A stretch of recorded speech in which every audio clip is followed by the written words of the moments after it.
Apple pulls back, touches, pulls back. This is a tough trade too, just because by the time you get in, it's already, done so much. You can see it's all fading. So this trade, you would not have made much.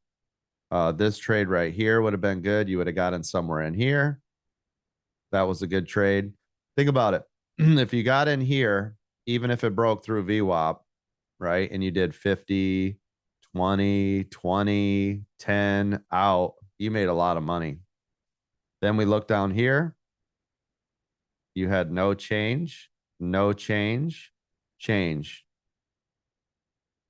You would have gotten somewhere in this range. It broke, held, did all sorts of weird stuff, right?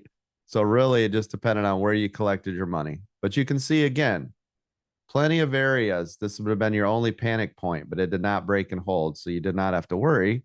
But either way, this went green. All of this. So it didn't matter.